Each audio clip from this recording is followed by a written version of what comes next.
Rhosymedre. I'll be in 4.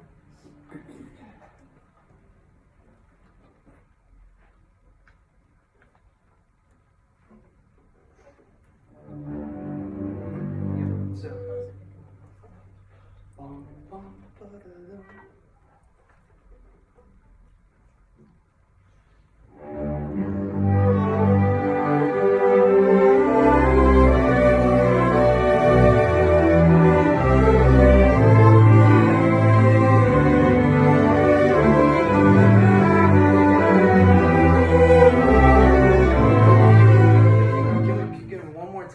And I'll try to be more clear, but this is traditionally done very slowly, and I don't want to go too slowly because it's not Adagio, it's not Andantino.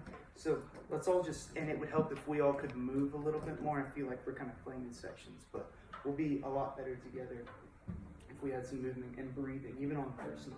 Okay.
Very nice. Yeah. So, yeah, and I think it made a big difference, and overall we played a lot better together when we started some movement and breathing. So that was very nice. I'd first like to talk about how we should use our bow in this piece. It is piano for the first 16 bars until we move up to mezzo forte. Sorry, mezzo piano and then mezzo forte.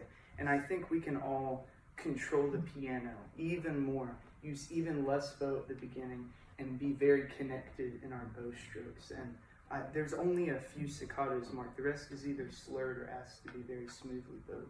So let's see if we can have very little separation, all connected notes. Can we do beginning with that in mind?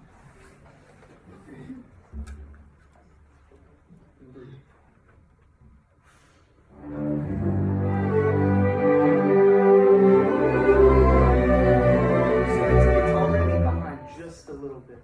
And what I would do to help just stay on the ball with the beat is, with this being in 4/2, if you subdivide the half note and then count the quarter notes. 1 and 2 and 3 and 4 and 1. And add some movement in there with that too. You want to say something about the intonation too? Raise those thirds. Yeah, let's do it again. Very nice.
Piano, that's kind of a change in character, a new melody. Can we show that in how we move and how we use our bow? So a little bit more, but make sure that you don't overreach that. We never even reach a forte in this piece, which I think is really interesting. There's a crescendo in the mezzo forte, but so let's show new character here without da da da da da screaming it. Still a gentle speaking voice kind of sound. Okay, can we start right at B? How about the pickup to B for violas? Okay, so just like beginning, bring it on forward.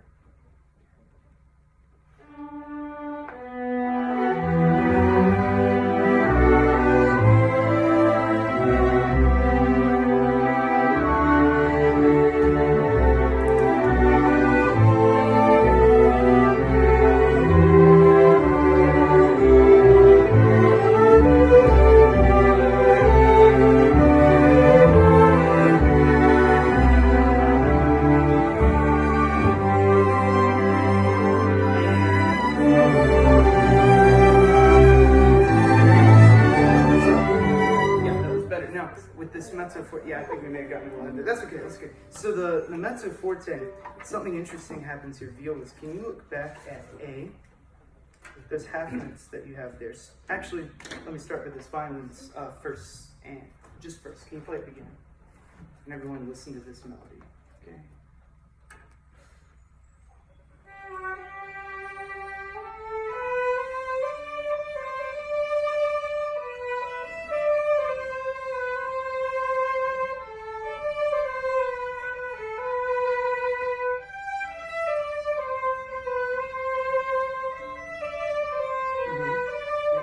Violas, can you play A, please? Sorry, you come in on the fourth beat, so I'll give you 3.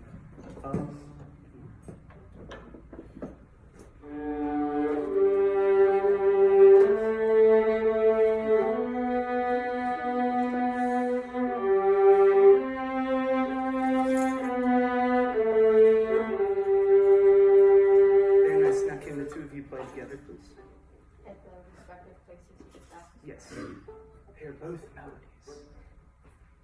Okay, so I'll give 3 da da da. Yeah.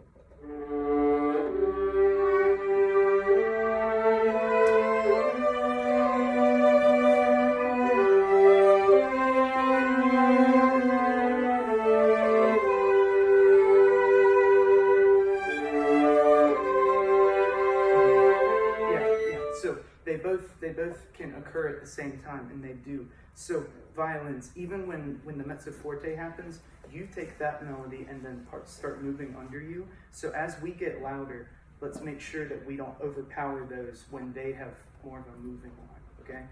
I think it's important that we can always hear both of the melodies happening. So let's start at B and then go on to the mezzo forte. Yes, I'll give you that. Thank you.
From my knowledge, how many of you found Drew easier to follow when he was using one hand versus two?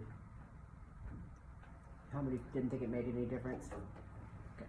I actually think your presence was more powerful with just one. It's not that you don't need your left hand, but when you're trying to magnify it with using both hands, I think it actually takes away. Okay. Yeah. How much time is left? Oh, about 4 minutes. Okay.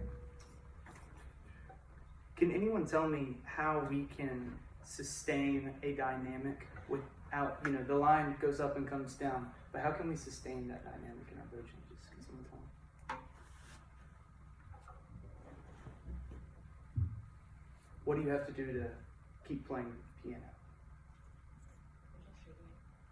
Just your weight. Yes, what's another thing? Maintain the same speed. Yes, maintain the same speed. I think contact point plays into that too. And then we just have to increase our bow speed, more weight, and contact point closer to the bridge as we go to mezzo forte without overpowering another section. Drew, you're doing a nice job.